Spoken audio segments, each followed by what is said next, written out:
Hey guys, I have a story to tell you. I'm so nervous. I'm so nervous. I never thought I was gonna make this video. I never intended to, but like something shifted in my psyche recently and I just felt really strongly like, yeah, I do want to do that and I am gonna do that. So I'm sitting here with this like nervous, anxious, plastered smile, and you will either watch this video with some level of shared experience and you'll feel comforted, or you'll watch this or validated perhaps, or you'll watch this video with judgment and you'll feel like you'll feel superior, but that will still be a good feeling for you. So I think that whether you're watching this video because you're supportive or you're watching this video because you're adversarial, I think you're really gonna enjoy it either way. So I went to a cult for 9 years, and I was in a cult, like joined to a cult for 9 years. So I probably like sought them out for like 6 months or so, 8 months before I joined. So almost 10 years, so a decade, as defined as a significant period of time. One day I knew that I needed to extradite myself from this cult, and that was going to be challenging because I as a very open-minded person who is curious and communicative and asks a lot of questions, I was very quickly labeled as a low-tier cult member. Now, they called low-tier cult members strugglers. So I was labeled as a struggler, and of course I was like, oh, I'm so humbled to be here and I'll do better. But I was also confused as to why I had that label, because I was trying so hard and I had checked like all the boxes. I mean, I checked all the boxes, and I just didn't understand why I still wasn't accepted. Now I understand. I'm a neurodivergent person, and there's a whole lots of other reasons I don't quite mesh with other people. But at the time, like, everyone treated me like I was an alien, like I was the bad guy, like I was the outcast, and it was like years and years of this. It was very confusing. So I started my YouTube channel partly because I thought if people could just see me in my home, in my life, they would realize that I am a good person. And that I'm not a bad person, that I'm just a regular person. Like, I'm just like everyone else. I'm cleaning my house, I'm cooking food for my family, I'm just a normal person. And that didn't work out the way that I thought it was going to. Anyway, so fast forward to when I felt strongly like it was time to leave. Extraditing yourself from a cult is very challenging, and I will explain why in a few short sentences. They will divide families against each other and keep whoever they can. There's a lot of money wrapped up in the cult, so whoever stays, they get the lawyer backups, and they will like donate these lawyers to you, so you make sure you get your kids and whatnot, and then they will just marry you off to a newer, younger, fresher person, someone who's not a struggler, someone who's the next ring up. So it's almost like you win because your spouse left. And this is real, Like, I got names on the top of my head. Yeah, and you know who you are. And I'm sorry, and I'm so sorry for your experience, because it wasn't right and it wasn't fair and you shouldn't have experienced that. So for anyone out there who's watching, who is one of those people who lost so much in leaving, my heart goes out to you so much. So I understood that I needed to convince my husband that we were gonna leave this cult without him understanding that is what we were going to do. Because while I was labeled as a struggler, in like recent months, they had really been interested in my husband. They had heard him talk at something specific, and some of the higher ups came to me and they were like, wow, I can't wait to use your husband's gifting, which I thought was such an exploitive way to say that sentence. And like, when they said that to me, I was so uncomfortable with the fact that they didn't think that was weird. They didn't think that was a weird thing to say to me, and I was like, you literally just told me you can't wait to exploit us. Anyway, that's not how they viewed it, but it was a big red flag for me. So I understood that I was going to have to convince my husband this is something we should do, or else they were gonna, oh my God, they're gonna keep my husband, right? And maybe even my kids. So it's like, how much am I willing to lose here? But upon extraditing ourselves from the church, I found myself pregnant with my 5th child, after my husband's vas deferens grew back together. So let me be clear that we are responsible humans who had 3 children and then had a vasectomy, and then didn't wait long enough for the vasectomy, so we got pregnant with our 4th child. But we just thought it was our fault because we didn't wait long enough for the vasectomy. And then it grew back together. It built a bridge. And my 5th child really wanted to be here. And so he is. So I found myself pregnant with my 5th child, leaving a cult and with low to no support, because you can't talk to your friends about it. You can't tell them what you're doing. Everyone's going to cancel you. Like, everyone's going to unfriend you. Everyone's going to unfollow. Everyone's going to, you know, give you side eyes when you walk by. You know, we all knew you were a struggler the whole time, you know. So I left with very little support, and it was so challenging.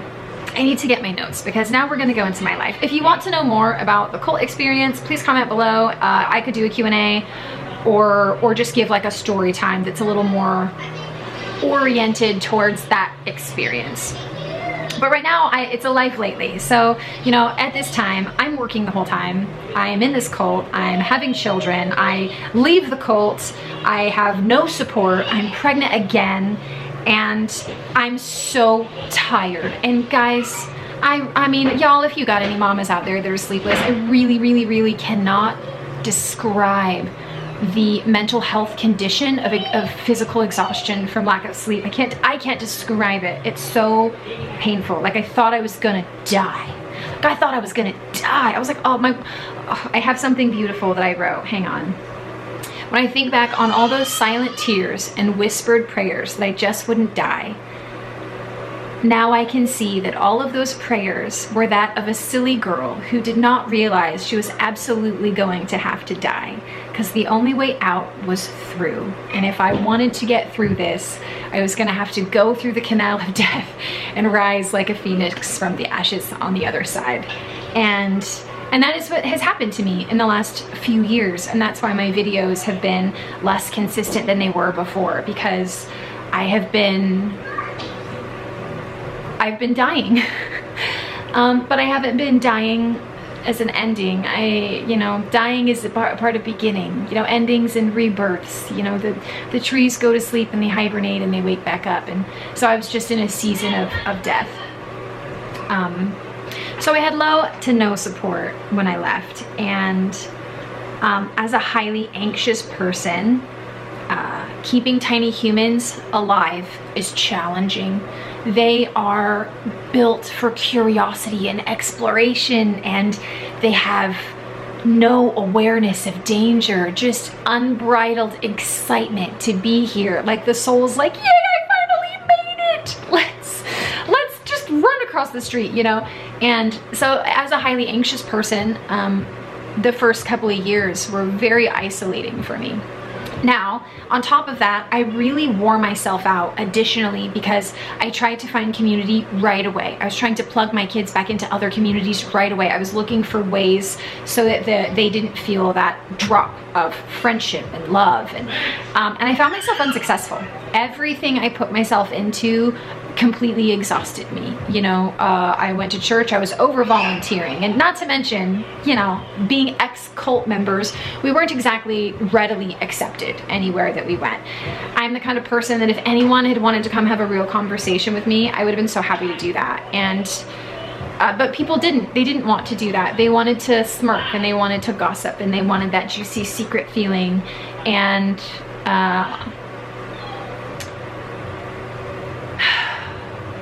while that's hurtful, I don't hold as much resentment now as I did at the time. Because at the time I was like, oh my God, I need your help. And you're like playing pranks on me, right? You're like setting me up to look stupid in front of people. You're like trying to tear me down. And I have 5 kids. Why would you try to tear down a mother who has 5 kids? Like, when you want to build that person up so those 5 human souls do better?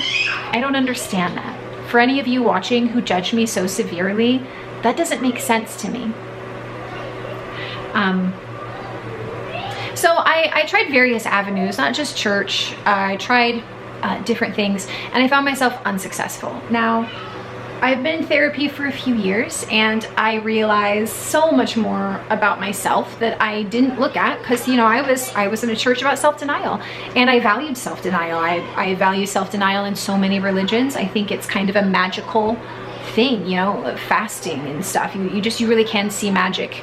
Kind of, it's a magical world when you're denying yourself a little bit, and across all religions. And I have sought out a lot of religions. I have learned about a lot of religions. I never turned down an opportunity to sit with a devout person and to just bathe in their light. Like I want to understand. I want to understand what it's like to be you on the inside out. I want to, you know, really feel other people.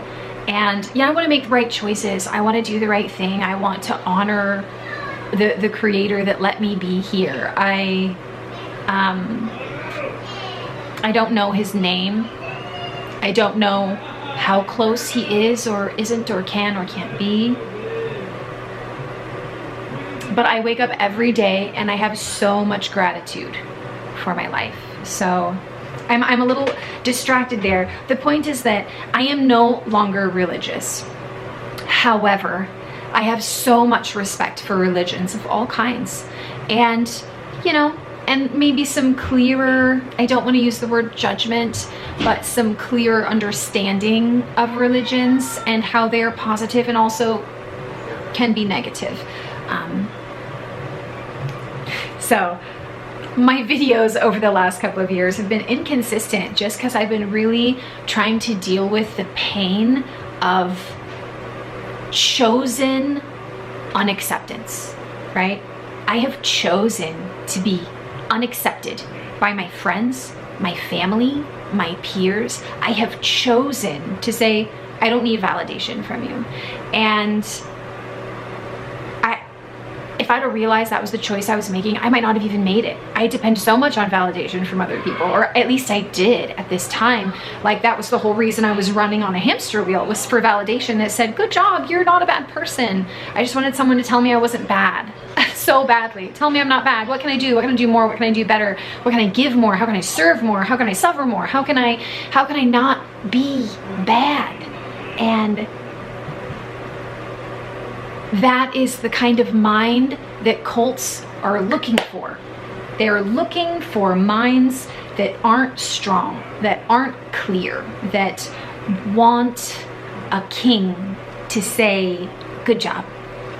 You know, the Torah will say, you know, why do you want a king? Is it the Torah, Old or New Testament? I'm pretty sure it's Old Testament. Why do you want a king? You know, God gave us free will here, and then we were like, but I don't want the responsibility. Please give me a king. You know, it's an odd thing, this human condition. We feel so alone. We feel so like separate. Wherever we come from, we don't feel separate, but here it's this plague of separateness that's, I don't want to get lost in my own magical thinking here, which I tend to love to do. I love to be abstract, and I love to look at things, you know, I love to really zoom out and try to get big pictures, but that's what's been going on with me. What's going on with me is I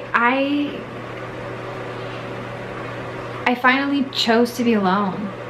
And for like my whole life up until this point, I've been bending over backwards just so people won't abandon me. Just don't leave me alone. Just don't forget me. Please just don't leave me here.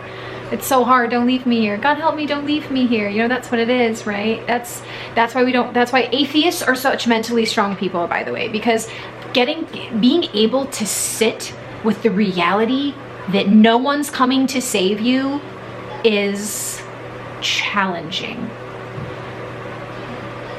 Going from being a person who believed that Jesus Christ would save me and that God would save me and that all I had to do was lay down my life repeatedly for other people. This was very damaging for me to walk through my life with this idea. And so I'm here to tell you, no one will save you if you don't save yourself. But if you save yourself, every support system in the universe will come in to have your back. But no one's coming to save you for you, so you don't have to save you. No one's coming to take that responsibility away from you. It doesn't mean that they're not coming to save. It doesn't mean saving isn't a part of the process, but it is not an outsource. It is an insource. You do the saving. You're supported in the saving. We are saved, okay? If you just think someone else is gonna come save you from your life circumstance, that will not happen. It is in no one else's best interest to come to your rescue. And when I say your, I mean my. This is something I had to learn because I was so resentful. I was so resentful. Why isn't anyone saving me? Can you believe the entitlement? Like, I felt so innocent, but like, what entitlement is that you expect someone should come save you, you know? Now it just, the whole world looks different than it used to. And I'm really happy to be here, and I'm really happy to be where I am. And I don't know what videos are gonna come next for my channel. I don't know what inspiration I will have to give, and I am not going to fake it anymore. You see, I wasn't faking it to deceive people. I was faking it to become it. I'm an autistic person.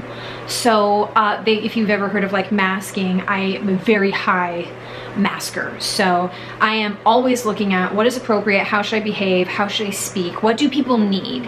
And on top of that, I was kind of trained as a child, if you don't want to be left behind, you need to be important to people. You need to bring value to people's lives if you don't want to be left behind. So like, I went into every situation of my life trying so hard to bring value to people so that they would not abandon me. I know that I just said this and I said it in a different way, but like, this is my growth. This is my growth. So put it in the comments if you can relate to that at all. It's choosing yourself. It's not what I thought it was. Choosing self is not what I thought it was. I always felt like choosing self was choosing war. If there are winners, there are losers. And I didn't want to be a winner because I had to make someone else a loser. And as someone who's very empathetic, that's part of my experience of being an autistic person, is I am more empathetic than your average duck, to the detriment of me at times. And I thought that choosing myself was choosing war. I thought it was choosing separation. I thought it was choosing abandonment. So when people abandoned me, I believe it was my fault, and I believe I chose it by choosing self. What a detrimental misunderstanding that was. And like I said, I don't know what's gonna come of this. I don't know if this video is gonna get, 100 views and 99 thumbs downs, or no views at all, or 1,000 views and meanness in the comments, I don't know what to expect, but here's what I will say. It's not in anyone else's best interest for me to self-censor. I'm here, and it's not valuable for me to pretend that I'm not here. I am here. With all my wild and crazy ideas, with my full ability to suffer a lot. I have a lot of ability to be unhappy and to still be grateful. I have a lot of ability to be in deep, immense suffering and despair and still say, oh, I'm so glad I woke up today. Oh, thank you so much for letting me wake up today and try again. I am grateful for this beautiful plant friend next to me who I feel like is supporting me right now. I'm grateful for my husband leaving the cult with me instead of getting a newer, younger, prettier wife. How lucky I feel about that, because it really was on the table for him. He really could have chosen that, and he did not want to leave the church. He was like, what do you mean? It's great here. They treat the men excellent. And they did. But you know what? I guess it proves to me that my husband really does love me. And maybe I didn't know that before, but I know now. I know now that my husband loves me because we have had to walk through some fire together. Anyway, that's my story. I am a mother of 5. I homeschool my children, not because I'm super religious, and not necessarily because I want them to have a Christian worldview, which I know is popular right now amongst the homeschooling people. The tribe that wants to follow me isn't going to be large. I am keeping my kids here because I see huge flaws in our system resulting in mental health and high rates of suicide. It's not about anything else than that. I found school challenging. More so the social dynamics, not necessarily the academics, although I struggled here and there with that, just the focus was hard. But I find people to be very challenging because they're confusing. Humans don't mean what they say, they don't say what they mean. They say nice things when they feel mean-spirited towards you, and they say mean things when they really just want you to give them a hug and tell them you love them. And it's so confusing to my brain. But yeah, so I homeschool and I keep my kids with me, and I fight myself every day like, oh my gosh, is this best for them? Am I ruining my children? Do I need, like, is it enough? Am I doing enough? But ultimately, it doesn't really matter if it's enough. It's my life to f up however the hell I want to. But ultimately, this is my life, and I'm gonna save me. And that feels super countercultural. Like the first time I said that out loud, I put a hat on. I thought God was gonna strike me down. I thought I was gonna get struck by lightning. I was like, oh my God, oh my God. I laid on my floor, I put a hat on my head, you know, because I've researched a lot of religions, and I know that the covering of the head is like, that's where the spirit gets in. And I was like, no, I don't want to. Don't take my spirit and leave me to be just this animal with no heart and no love and no soul. That's what I thought would happen if I chose self. But the more I choose myself, the more I feel strong, and the more I have to give out to the world.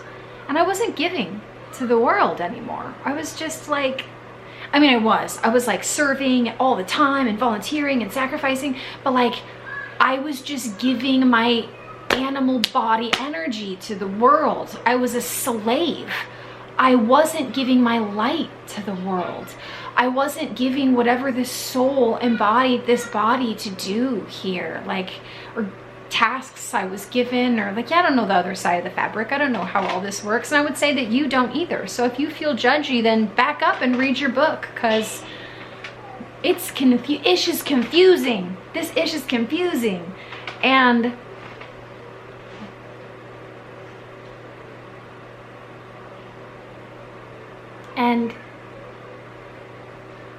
I can't believe I've been choosing to be enslaved when it seems as though I was born to be free. There's nothing more against me, more war. There's nothing that feels more like war to me than enslavement of all kinds. Sometimes I cry for the water in our water systems, because they're stuck in these pipes and they're enslaved, and they don't get to be in the rivers and the oceans and the fish and where water wants to be, and we just put it in these pipes and we fill it with, okay, so you can see I'm a highly empathetic person. You know, I feel the Bible says that the rocks will cry out against us, and I can hear them. I can hear them. And that might sound woo-woo, but like, I mean, look at me, why are you here? Obviously I'm woo-woo. You knew that was gonna happen. It was eventually gonna come out that I'm woo-woo, and I am. And proud of it. So I hope you enjoyed this video. If you have any questions about my cult experience, please leave them below. If I get enough questions, I'll do a Q&A. And if anybody wants, like, no, tell us like a bigger, broader story of that kind of arc, then I will do that as well. But thank you guys for listening, for whoever has listened this long, and know that you are important, and your life path matters, and your journey matters, and you're not alone, and you're valid, and you're valuable, and other people don't get to decide whether you're valuable or not. Whatever creator created and put whatever here, he did it for your adversary as much as yourself. So if you're sitting there and you're judging me, then enjoy your delicious judgment, but know that it does come at a cost to you. So should you feel the need to unsubscribe, please do so with kindness, and let it be an amicable departure, because I won't wish anyone any ill will who feels like they don't align with me. I would never tell anyone to be in a position where it felt wrong. And because of the way I love people, which I was very religious as a kid, so, you know, lay down your life for your brother, suffer, love, love, love, take care of others and not yourself. The way I love people, that's how I'm gonna love me. Is there anything else? Is there anything else? There is something else. And it's a song. And this is our anthem. This is our anthem.